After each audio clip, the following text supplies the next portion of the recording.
See the properties of indifference curve. The first property is its slope from left to right. जो PPC भी left to right होता है, indifference curve भी left to right होता है. तो ये जो स्लोप है ये लेफ्ट टू राइट है. अगर इसको अपन वापस बना के देखें तो ये लेफ्ट से राइट में आ रही है.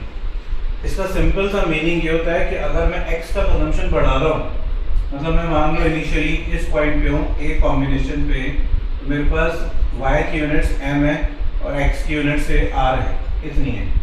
अगर मुझे B पे जाना है कॉम्बिनेशन पे तो मुझे m से लेके n पे आना पड़ेगा for going for r to s. मतलब ये तो प्लस हो रही है और ये माइनस हो रही है. तो इंडिफरेंस का नेगेटिव स्लोप होता है because of the inverse relationship.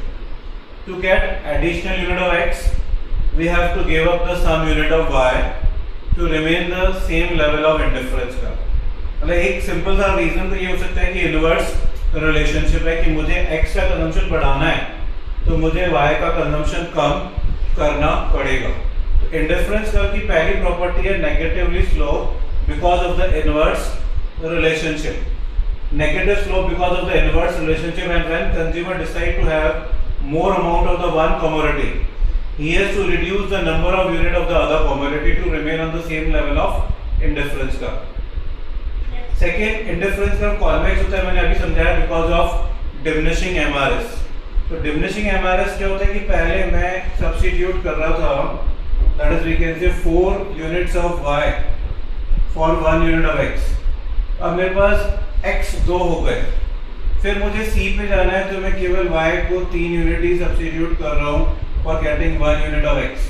तो ये जो डिफरेंस है वर्टिकल डिफरेंस ही कम होता जा रहा है.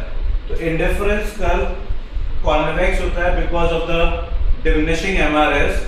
और MRS डिमिनिशिंग क्यों होता है? Because as the consumer increase the consumption of the good x, his satisfaction from the x is decreasing. That's why he is offering less and less of y for additional unit of x. So indifference curve का second feature है कि ये convex होता है because of the diminution. और ये general shape होती है इंडिफरेंस कर्व की. जैसे PPC की जनरल शेप कॉन्केव होती है, ऐसे इंडिफरेंस कर्व की जनरल शेप होती है कॉन्वेक्स टू द ओरिजिन. जब अपन इक्विलिब्रियम पॉइंट डिस्कस करेंगे तो अपन असम्पशन लेंगे कि इंडिफरेंस कर्व कॉन्वेक्स होगा, ये कंडीशन में भी जाएगा. देन नेक्स्ट है मेरे पास इंडिफरेंस कर्व जितना ऊंचा होगा सेटिस्फेक्शन उतना ही ज्यादा होगा. See we are having the family of indifference curve.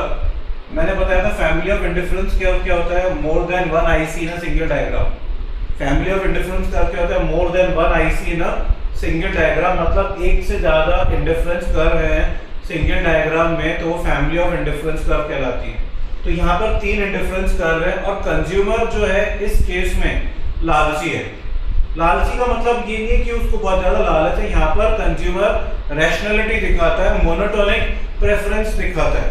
मतलब मान लो कंज्यूमर के पास IC1 है और वो A कॉम्बिनेशन पे है तो इतनी x ले सकता है, इतनी y ले सकता है यूनिट्स. अगर उसको लगता है कि मैं IC2 पे जा सकता हूँ तो डेफिनेटली वो स्विच करके IC2 पे जाएगा क्योंकि उसमें x की यूनिट्स भी बढ़ेंगी और y की यूनिट्स भी बढ़ेंगी. तो कंज्यूमर क्या होता है? यहाँ पर मोनोटोनिक प्रेफरेंस होता है. इसके अंदर उसका सेटिस्फेक्शन बढ़ता है, इसके अंदर उसकी यूटिलिटी बढ़ती है.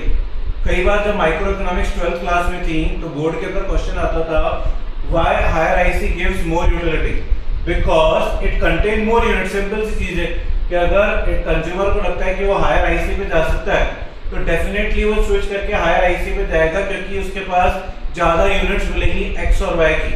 और कंज्यूमर के पास क्या होती है? Monotonic preferences. मोनोटोनिक प्रेफरेंस का मतलब होता है कि वो या तो दोनों में से दोनों ज्यादा लेगा या दोनों में से एक ज्यादा लेगा लेकिन दोनों में से कम नहीं लेगा कोई भी. तो यहाँ पर अपने पास कंसेप्ट है कि इंडिफरेंस कर्व जितना हायर होगा उतना ज्यादा सेटिस्फेक्शन कंज्यूमर को मिलता है. Higher IC gives the higher level of satisfaction because it contains the more units. जैसे मान लो उसको लग रहा है कि मैं C पे जा सकता हूँ तो C पे जाने का मतलब होता है कि उसके बाद x और y की यूनिट्स और ज्यादा बढ़ जाएंगी. तो इंडिफरेंस कर्व जितना ऊंचा होगा सेटिस्फेक्शन उतना ज्यादा होगा. Then indifference curve never intersect each other. तो वो इंडिफरेंस कर्व कभी भी इंटरसेक्ट नहीं करती because of transitivity of choice. मैंने एक अजम्पशन लिखवाया था transitivity of choice. Transitivity of choice क्या था समझना। Transitivity of choice here is also known as consistent consumption pattern behavior। consistent consumption pattern behavior, इसका मीनिंग क्या था? कंसिस्टेंट कंजम्पशन का कि अगर मेरे पास दो कॉम्बिनेशन है ए और बी, वो मेरे को सेम सेटिस्फेक्शन देते हैं और ए और सी भी सेम सेटिस्फेक्शन देंगे, तो B must be equal to the C. तो ये अजम्पशन है जो एप्लीकेबल होता है ऑर्डिनल यूटिलिटी के अंदर। लेकिन अगर अपन मान लेते हैं कि दो इंडिफरेंस का इंटरसेक्ट कर जाए, तो जो एक कॉम्बिनेशन है ये दोनों आईसी पे, तो मैं कह सकता हूँ ए और बी सेम सेटिस्फेक्शन देंगे क्योंकि सेम आईसी है। ये ए और बी सेम सेटिस्फेक्शन दे रहे हैं क्योंकि सेम आईसी है। लेकिन अगर अपन देखें ए और सी, तो ये भी सेम सेटिस्फेक्शन देंगे, सॉरी ये भी सेम सेटिस्फेक्शन देंगे क्योंकि इसके अंदर भी अजम्पशन इंडिफरेंस का क्या है, सेम है। ये ए और बी है, ये सेम सेटिस्फेक्शन दे रहा है, ए और सी भी मेरे को सेम सेटिस्फेक्शन देगा दिया। लेकिन यहाँ पर बी और सी सेम सेटिस्फेक्शन नहीं दे रहे क्योंकि बी तो हायर पे आ गया और सी लोअर पे आ गया। तो इसलिए इंडिफरेंस कर्व कभी भी इंटरसेक्ट नहीं करेंगे। Indifference curve will never intersect due to consistent consumption pattern behaviour. ये चार असम्पशन मेरे सीबीएसई सिलेबस में। लेकिन अगर मैं एक हाथ और बढ़ाऊं तो एक मेरे पास पॉइंट है, फीचर है, indifference curve never touch any of the axis. क्योंकि मैंने बताया था कि हमेशा ये कॉम्बिनेशन ऑफ टू गुड्स के अंदर चलेगा। हमेशा क्या चलेगा? Combination of two goods. तो इंडिफरेंस कर्व ना तो y को टच करेगा ना x को टच करेगा, क्योंकि अगर y टच कर गया तो x 0 और अगर x टच कर गया तो y 0 हो जाएगा। It will never touch any of the axis. Then indifference curve need not be parallel to each other। Parallel हो सकते हैं लेकिन जरूरी नहीं है कि पैरेलल हो। इसका रीजन क्या होता है? Because of difference in MRS. Because of difference in MRS. जी दो प्रॉपर्टीज आपको लिखनी पड़ेगी। ये 6 प्रॉपर्टीज हो गई, 7th प्रॉपर्टी में लिखवा रहा हूं। जी हाँ, 7th प्रॉपर्टी है indifference curve will be of L shaped in case of complementary goods। I hope you remember the complementary goods। complementary goods वो होते हैं जो सेम लेवल का सेटिस्फेक्शन देते हैं। yes sir। या नो, complementary goods वो होते हैं साथ साथ चलते हैं, car and petrol. Substitute goods जो होते हैं वो एक की जगह दूसरे में रिप्लेस कर सकते हैं अपन। Complementary goods are those which move hand in hand, without one the other is useless, like car and petrol, mobile and battery, mobile and same, shoes and socks, bread and butter, bread and jam। ये complementary goods हैं।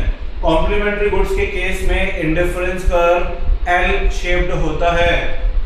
And ये 7th property है। एक 8th property और मैं लिखवा रहा हूँ। Indifference curve will be of straight line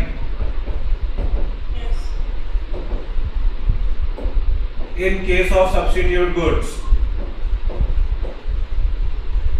substitute goods के केस में इंडिफरेंस कर्व नेगेटिवली स्लोप होता है। This is the substitute goods के केस में इंडिफरेंस कर्व है।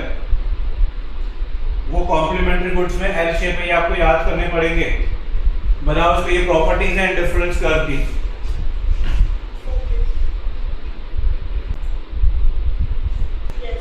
See the properties of indifference curve। The first property is it's slow from left to right। जो PPC भी left to right होता है, indifference curve भी left to right होता है। So ये जो slope है ये left to right है। अगर इसको अपन वापस बना के देखें तो ये left से right में आ रही है। इसका सिंपल सा मीनिंग ये होता है कि अगर मैं x का कंजम्पशन बढ़ा रहा हूँ, मतलब मैं मान लो इनिशियली इस पॉइंट पे हूँ ए कॉम्बिनेशन पे, तो मेरे पास y की यूनिट्स m है और x की यूनिट से r है, इतनी है।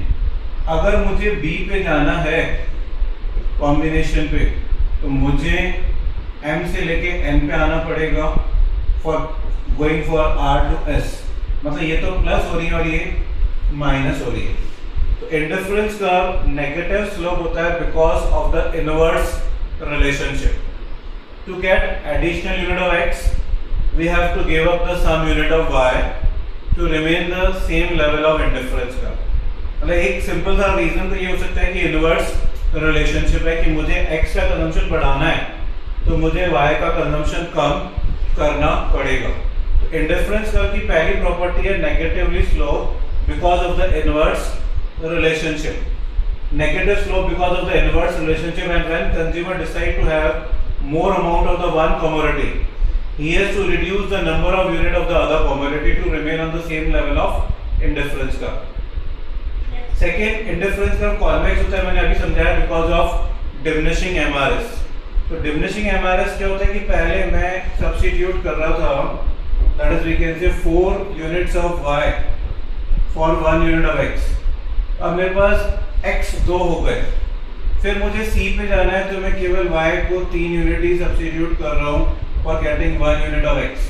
तो ये जो डिफरेंस है वर्टिकल डिफरेंस ही कम होता जा रहा है। तो इंडिफरेंस कर्व कॉन्वेक्स होता है because of the diminishing MRS, और MRS डिमिनिशिंग क्यों होता है? Because as the consumer increase the consumption of the good x, his satisfaction from the x is decreasing. That's why he is offering less and less of y for additional unit of x.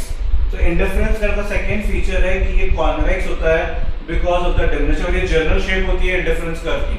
जैसे PPC की general shape concave होती है, ऐसे indifference curve की general shape होती है convex to the origin.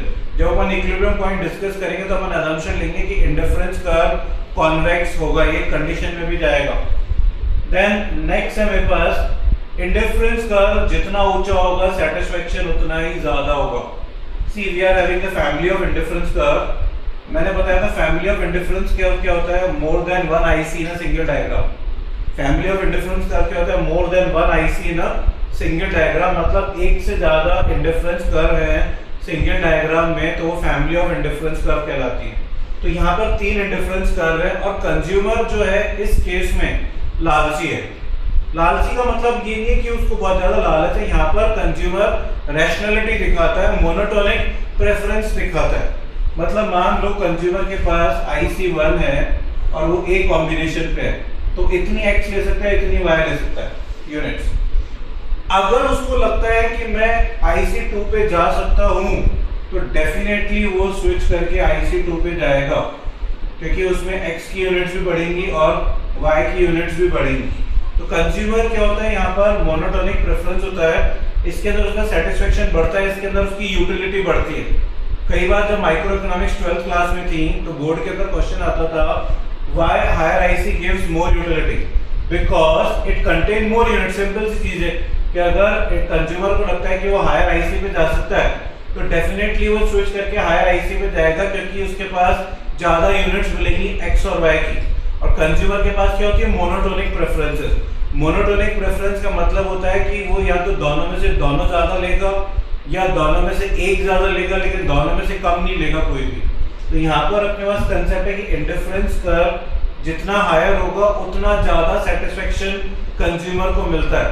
Higher IC gives the higher level of satisfaction because it contains the more units. जैसे मान लो उसको लग रहा है कि मैं C पे जा सकता हूँ, तो C पे जाने का मतलब होता है कि उसके बाद x और y की यूनिट्स और ज्यादा बढ़ जाएंगी। तो इंडिफरेंस कर्व जितना ऊंचा होगा सेटिस्फेक्शन उतना ज्यादा होगा। Then indifference curve never intersect each other. तो वो इंडिफरेंस कर्व कभी भी इंटरसेक्ट नहीं करती because of transitivity of choice. मैंने एक असम्पशन लिखवाया था transitivity of choice. Transitivity of choice क्या था समझना। Transitivity of choice here is also known as consistent consumption pattern behavior. Consistent consumption pattern behavior, इसका मीनिंग क्या था? कंसिस्टेंट कंजम्पशन का कि अगर मेरे पास दो कॉम्बिनेशन है A और B, वो मेरे को सेम सेटिस्फेक्शन देते हैं और A और C भी सेम सेटिस्फेक्शन देंगे तो B must be equal to the C। तो ये असम्पशन है जो एप्लीकेबल होता है ऑर्डिनल यूटिलिटी के अंदर। लेकिन अगर अपन मान लेते हैं कि दो इंडिफरेंस का इंटरसेक्ट कर जाए तो जो एक कॉम्बिनेशन है ये दोनों आईसी पे, तो मैं कह सकता हूँ ए और बी सेम सेटिस्फेक्शन देंगे क्योंकि सेम आईसी है। ये ए और बी सेम सेटिस्फेक्शन दे रहे हैं क्योंकि सेम आईसी है। लेकिन अगर अपन देखें ए और सी, तो ये भी सेम सेटिस्फेक्शन देंगे, सॉरी ये भी सेम सेटिस्फेक्शन देंगे क्योंकि इसके अंदर भी असम्पशन इंडिफरेंस का क्या है, सेम है। ये ए और बी है, ये सेम सेटिस्फेक्शन दे रहा है, ए और सी भी मेरे को सेम सेटिस्फेक्शन देगा दिया।